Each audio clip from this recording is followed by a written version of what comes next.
तीन दामाद की सास पार्ट 2। अब तक आपने सुना कि कावेरी जी अपनी तीनों बेटियों ईशा, मोहिनी और सुहाना की शादी तीन घर जमाई लड़कों के साथ करवा देती है। उन्हें लगता है कि ये लड़के शायद घर का कामकाज संभाल लेंगे, लेकिन उनके तीनों घर जमाई बहुत आलसी थे। वो नौकरी भी नहीं करते थे और बाहर का काम भी नहीं। कावेरी जी ने अपनी बेटियों से कहा कि वो प्रेगनेंसी का बहाना बनाकर अपने पतियों को सबक सिखाए। अब सुनिए आगे। मम्मी, आपने जैसा कहा था हमने वैसा ही किया, लेकिन देखिए ना, विवेक का हाल तो वैसा का वैसा ही है। घर में ना सुबह का नाश्ता बनता है और ना खाना। नौकरी पर जाने की बात करूं तो खाने को दौड़ते हैं मुझे। हाँ मम्मी, मैंने भी सुमित को कितनी बार कहा कि अगर नौकरी नहीं करनी तो कोई छोटी सी दुकान ही खोल लो। घर का खर्चा कैसे चलेगा? देखो दोपहर के 12 बजने आए और जनाब अभी तक सो रहे हैं। हाँ मम्मी, ईशा और सुहाना ठीक कहती हैं। अविनाश का भी यही हाल है। जब मैंने अपनी प्रेगनेंसी के बारे में कहा तो मुझसे कहने लगा, अरे दूसरी लड़कियां तो 9-9 महीने तक नौकरी करती है, बस डिलीवरी के टाइम छुट्टी लेती है। मोहिनी, तुम भी नौकरी करो। अब मुझे कहाँ नौकरी मिलेगी? मम्मी बताओ अब मैं क्या करूँ? हे भगवान, क्या सोचकर घर जमाई दामाद लाई थी मैं कि मेरी बेटियां मेरे पास रहेंगी और खुश रहेंगी, लेकिन इन आलसी दामादों ने तो हमारी जिंदगी को भी प्रॉब्लम में डाल दिया है। मैं तो कहती हूँ मम्मी, हम लोग वापस अपनी जॉब पर जाना शुरू कर देते हैं। बता देते हैं इन लोगों को कि हमने प्रेगनेंसी का बहाना किया है। नहीं नहीं बेटा, ऐसी गलती भी मत करना। अगर तुमने ऐसा किया तो इन तीनों की आदत और ख़राब हो जाएगी। अरे आज नहीं तो कल कभी तो तुम प्रेग्नेंट होगी, तब वापस यही प्रॉब्लम आएगी। तब क्या करोगी तुम तीनों? हाँ मम्मी, आपकी बात तो बिल्कुल सही है। इन लोगों को तो सुधारना ही पड़ेगा। लेकिन कैसे? अपने बच्चों के आने की खबर सुनकर भी इन लोगों पर कोई असर नहीं हो रहा। पैसे कमाने के लिए घर से बाहर निकलना ही नहीं चाहते ये तीनों। अब मेरे दिमाग में एक प्लान आया है। तुम तीनों चिंता मत करो, उन तीनों को बुलाओ, फिर मैं बात करती हूँ। थोड़ी देर बाद कावेरी जी अपने तीनों दामादों को सामने बुलाकर अपनी बात कहना शुरू करती हैं। अविनाश, सुमित और विवेक, देखो बेटा, मैं ना तुम तीनों से बड़ा प्यार करती हूँ, इसीलिए तो तुम्हें घर जमाई बना कर रखा है मैंने। अरे मम्मी जी, सीधे सीधे कहिए ना, क्या बात है? प्यार तो हम भी आपको बहुत करते हैं। अरे मम्मी जी, आपकी इज्जत भी बहुत करते हैं। अरे भाई, आपके जैसी सास और कमाने वाली बीवी सबको मिलती है क्या? हाँ मम्मी, विवेक और सुमित ठीक कह रहे हैं। आपकी बेटी से शादी करके मेरी तो ज़िंदगी ही अच्छी हो गई है। जानती हूँ मैं, और ये भी जानती हूँ कि तुम तीनों अपने अपनी बीवियों से बहुत प्यार करते हो। बेटा, बात ऐसी है कि हमारे कुल गुरु ने कहा है कि प्रेग्नेंट होने के बाद मेरी तीनों बेटियां शुरू के 4 महीने हमारे गांव में जाकर रहेगी, जहां मेरे चाचा जी रहते हैं। अरे लेकिन क्यों मम्मी, गांव में जाकर रहने की क्या ज़रूरत है इन तीनों को? वो क्या है ना बेटा, हमारे परिवार को एक श्राप है। अगर मेरी बेटियों ने यहाँ पर बच्चा पैदा करने की कोशिश की तो उनके बच्चों को कुछ भी हो सकता है। इसलिए अब से लेकर 4 महीने पूरे होने तक इन्हें गांव वाले घर में रहना पड़ेगा। हाँ तो इसमें प्रॉब्लम क्या है मम्मी जी?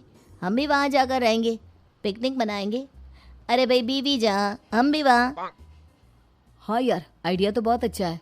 शहर की ज़िंदगी में रह रहकर परेशान हो चुके हैं, अब कुछ दिन गांव में बिताएंगे। तुम लोग समझने की कोशिश क्यों नहीं करते? तुम में से कोई भी वहाँ नहीं जा सकता, और मैं यहाँ रहूँगी ना तुम तीनों के साथ। 4 महीने की तो बात है, उसके बाद ये तीनों ही लौट कर आ जाएंगी। ठीक है मम्मी जी, अब हमारे बच्चों का सवाल है तो ये तो करना ही पड़ेगा। कावेरी अपनी तीनों बेटियों को कुछ दिन के लिए घर से बाहर कहीं दूसरे शहर में रहने के लिए भेज देती है। कुछ दिनों के बाद, अरे मम्मी जी, बहुत दिन से पिज्ज़ा नहीं खाया, मंगवाइए ना। क्या बताऊं बेटा, पहले तो बेटियां खर्चा दे देती थी क्योंकि उनकी नौकरी थी, लेकिन अब तो मेरे पास पैसे ही नहीं बचे। थोड़े बहुत पैसे हैं जो बच्चों की डिलीवरी में काम आएंगे। लेकिन मम्मी जी, आपकी बेटियों को वापस आने में तो अभी बहुत वक्त बाकी है। वही सोच सोच कर परेशान हो रही हूँ। सोच रही हूँ कल से दूध भी बंद करवा देती हूँ। अब दूध वाले को देने के लिए पैसे भी तो नहीं है ना। अरे नहीं नहीं मम्मी जी, अगर दूध भी बंद करवा दोगी तो मुझे चाय कहाँ से मिलेगी? और चाय के बिना मैं तो मर ही जाऊंगा। क्या करूं बेटा, इसके अलावा हमारे पास कोई ऑप्शन नहीं है, मेरे पास पैसे ही नहीं बचे। इस तरह कावेरी जी धीरे धीरे अपने तीनों दामादों को पैसे देना बंद कर देती हैं और घर में खाने पीने की चीजें लाना भी बंद कर देती है। अब वो तीनों बुरी तरह से परेशान होने लगे थे और इसलिए एक दिन तीनों प्लान करके घर से बाहर निकलते हैं और बाजार में जाने के बाद यार अच्छा खाना खाए हुए कितने दिन हो गए, पता नहीं कब अच्छा खाना मिलेगा। हमारी बीवियों के जाने के बाद तो हमारी हालत भिखारियों जैसी हो गई है यार। कुछ भी हो, मुझे तो आज पिज्ज़ा खाना ही खाना है। जेब में 1 रुपया नहीं है और पिज्जा खाएगा, कहाँ से आएंगे पैसे? अरे देख वहाँ सामने बोर्ड पर क्या लिखा हुआ है, कंप्यूटर पर काम करने के लिए एक आदमी की आवश्यकता है। भाई मैं तो जा रहा हूँ, काम करूँगा और शाम तक पैसे लाकर आराम से पिज्ज़ा खाऊंगा। जा जा, तुझे कोई काम नहीं देने वाला, हम तो घर जा रहे हैं। चल भाई सुमित। सुमित और अविनाश वहाँ से चले जाते हैं और विवेक उस कंप्यूटर शॉप पर सारा दिन काम करके 5,000 रुपये कमा कर घर लौट कर आता है और अपने खाने के लिए अच्छी अच्छी चीज़ें भी लेकर आता है। ये देखकर विवेक और सुमित के दिल में भी कुछ पैसे कमाने की इच्छा जागती है। अरे सुबह सुबह कहाँ चल दिए तुम? मम्मी जी एक बहुत अच्छी जगह मिली है, कंप्यूटर पर काम करने के 5,000 मिले थे कल मुझे। अगर रोज़ काम करूँगा तो पूरे 40,000 की तनख्वाह। अरे वाह, ये तो बहुत अच्छी बात है दामाद जी, आपको जाना ही चाहिए। सुमित और अविनाश विवेक को इस तरह तरक्की करते देखकर परेशान हो जाते हैं और वो दोनों भी काम की तलाश में निकल पड़ते हैं। धीरे धीरे उन दोनों को भी काम मिल जाता है। अब कावेरी के तीनों दामाद छोटी मोटी नौकरी करके अच्छा पैसा कमाने लगे थे। एक दिन कावेरी उन्हें अपने पास बुलाती है।